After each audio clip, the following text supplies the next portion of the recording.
हरियाणा ग्रामीण बैंक के घोटालों पर यूनियनों ने सरकार से सीबीआई जांच की मांग की। मुकेश कुमार जोशी, नई दिल्ली, 18 नवंबर 2022। जब बैंक घाटे में था तो फिर सर्व हरियाणा ग्रामीण बैंक प्रबंधन ने लगभग 485 करोड़ रुपए का आयकर क्यों भरा?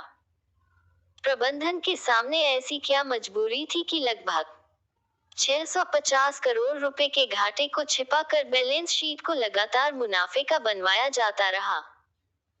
भारत सरकार द्वारा नियुक्त किए गए सेंट्रल ऑडिटर की रिपोर्ट को बदल दिया गया, आखिरी क्यों? प्रेस वार्ता में भारतीय मजदूर संघ से संबद्ध सर्व हरियाणा ग्रामीण बैंक ऑफिसर्स ऑर्गेनाइजेशन और गुड़गांव ग्रामीण बैंक वर्कर्स ऑर्गेनाइजेशन के चीफ कोऑर्डिनेटर मुकेश जोशी ने उठाए। वार्ता में इस अरबों रुपए के घोटाले की जांच सीबीआई जैसी किसी केंद्रीय एजेंसी से कराने की मांग की गई। इस अवसर पर मुख्य रूप से गृहरक्षक के पूर्व उपाध्यक्ष अश्वनी राणा, दीपक शर्मा, कुलदीप शर्मा, देवराज मंगला, डीसी शर्मा, पद्म सिंह, आर कौशिक, गणेश चांदना, भारत भूषण इलाहाबादी आदि मौजूद थे।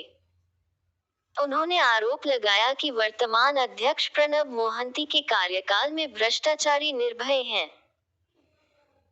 जो अधिकारी घोटालों में पकड़े जा रहे हैं, जांच में दोषी सिद्ध हो रहे हैं, उन्हें बेहद मामूली सजा देकर छोड़ दिया जा रहा है, जबकि इन मामलों में भ्रष्टाचारियों के खिलाफ पुलिस में मुकदमे दर्ज होकर उनकी गिरफ्तारी होनी चाहिए। प्रेस कॉन्फ्रेंस में श्री जोशी ने आरोप लगाया कि ग्रामीण बैंकों की स्थापना किसानों को साहूकारों के चंगुल से निकालकर कृषि कार्यों के लिए उन्हें कम ब्याज पर ऋण उपलब्ध कराने के लिए की गई थी। लेकिन उच्च अधिकारियों ने कमीशन के दबाव में कर्मचारियों को मजबूर किया कि वे किसान को मिलने वाले कृषि लोन में से लगभग 56,000 रुपए काटकर 5 साल का हेल्थ इंश्योरेंस कर दें। किसानों को ओवरड्राफ्ट देकर बीमा कंपनियों को करोड़ों रुपए का भुगतान किया है, जबकि ओवरड्राफ्ट के लिए किसी शाखा प्रबंधक को कोई शक्ति बैंक प्रबंधन द्वारा प्रदान नहीं की गई है। बैंक में घपले करने में सभी विभागों में कंपटीशन चल रहा है। किसी भी दस्तावेज के गायब होने का कोई जिम्मेवार नहीं होगा। यूनियनों ने सरकार से सीबीआई जांच की मांग की और कहा कि सरकार सीबीआई के द्वारा इस पूरे मामले में निष्पक्ष जांच कराए और दोषियों को कड़ी से कड़ी सजा दिलाएं। धन्यवाद। कॉन्फ्रेंस का आयोजन किया गया है, क्या मुद्दा है, किस मामले को लेकर? मेन मुद्दा तो बैलेंस शीट, करोड़ बैंक की करप्ट बैलेंस शीट है, उस पर था। 485 करोड़ के लगभग टैक्स भर दिया, बैंक घाटे में। और जब हमारी करप्ट है तो पंजाब नेशनल बैंक की भी बैलेंस शीट करप्ट है, इसकी जांच होनी चाहिए।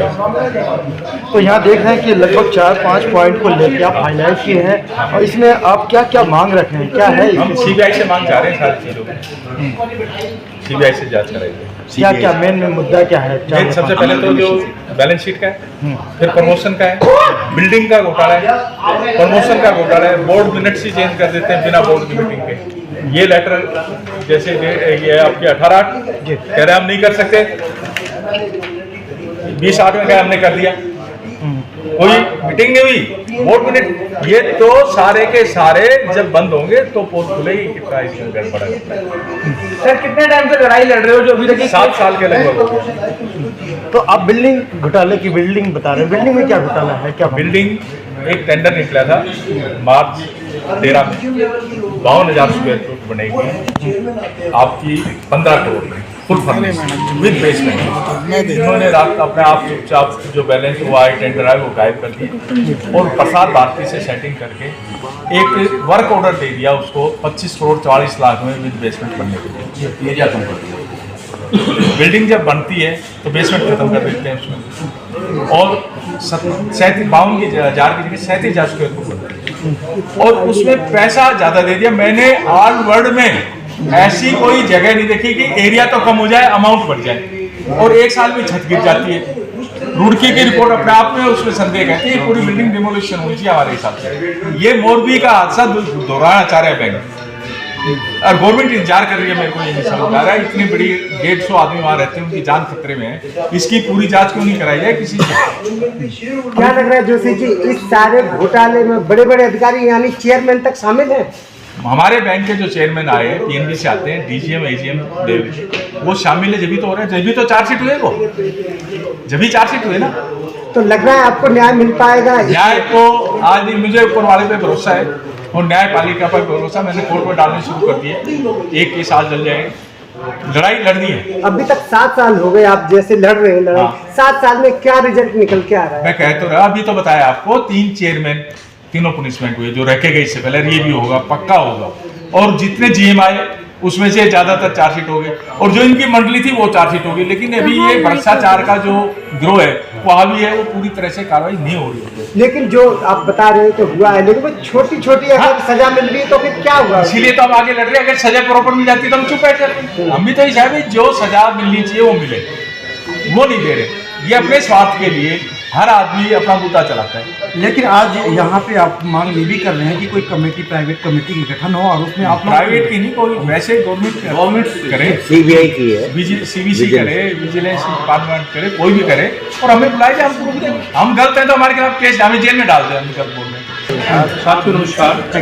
साथियों, जैसे भी आपको जो है प्रेस में हमारे जोशी जी ने बताया है, ये 2014 से कई पुलिस करप्शंस के खिलाफ लड़ रहे हैं और उस करप्शंस को मतलब मैनेजमेंट जो है लीपापोती करके, मतलब जो पनिशमेंट जो अगर किसी का 10 करोड़ का बैंक का लॉस कर दिया, उसको जो 10,000 रुपए का जो उसका लॉस करके जो है उन्होंने जो लीपापोती करके जो आप भेज दिया उसको बंद कर दिया।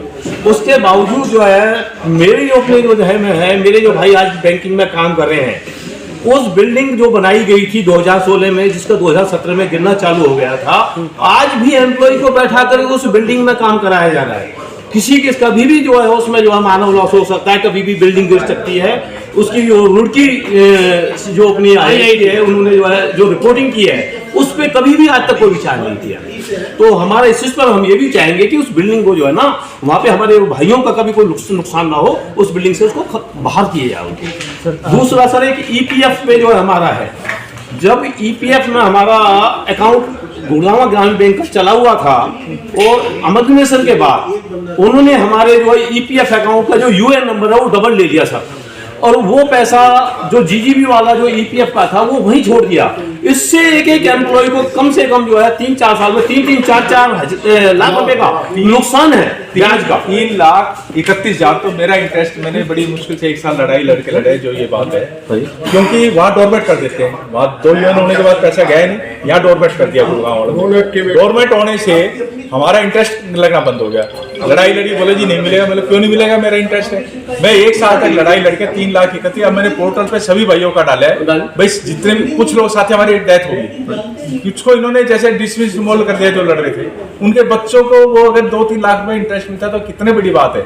तो मैंने पूरी जांच के लिए डाले और हम चाहते हैं कि उसकी पूरी जांच होगी। 2 UN अकाउंट खोलना अपने आप में EPF एक्ट का उल्लंघन है, उनको अरेस्ट कराया जाना चाहिए। किसान क्रेडिट कार्ड, इसमें कहीं भी जब लोन हम पास करते हैं तो उसमें पर्सनली हेल्थ इंश्योरेंस का कोई प्रोविजन इसमें नहीं किया जाता। मैनेजमेंट में केवल अपना इंसेंटिव लेने के लिए उन ऋण खातों की जिसकी एक लिमिट फिक्स है, for the purpose of to raise the crop, उनको इंश्योरेंस प्रीमियम के नाम पर डेबिट कर दिया गया। इंश्योरेंस का प्रीमियम जब डेबिट होता है तो बैंक उस पर एज पर नॉर्म्स 7% ब्याज की दर शुरू कर देता है, जिस पे भारत सरकार 2% सबवेंशन देती है, और उसी प्रीमियम के ऊपर बैंक 15% एज पर गवर्नमेंट पॉलिसी वहाँ से इंसेंटिव प्राप्त करता है। तो इस हिसाब से 15% प्लस 7% प्लस 2% एक किसान से 24% की इनकम जनरेट बैंक ने की है। ये अपने आप में एक क्राइम है, भारत सरकार उस पॉलिसी के खिलाफ है जिसमें वो किसानों को मिनिमाइज रेट पर KCC उपलब्ध करा रही है। इस डिफॉल्टर होने के कारण KCC भरने में असमर्थ किसान 3% का जो इंसेंटिव भारत सरकार देती है रेगुलर KCC के लिए, उससे भी किसान वंचित है। 90% KCC खाता धारक आज सर्व हरियाणा ग्रामीण बैंक का इस केवल प्रीमियम के कारण डिफॉल्टर हो चुका है, जिसके बारे में भारत सरकार को विस्तृत जांच करनी चाहिए। और जो इंसेंटिव मैनेजमेंट ने कंसर्न इंश्योरेंस कंपनी से प्राप्त किया है उसकी रिकवरी करके और उनको करप्शन एक्ट में उन पर पेनल्टी इम्पोज की जानी चाहिए।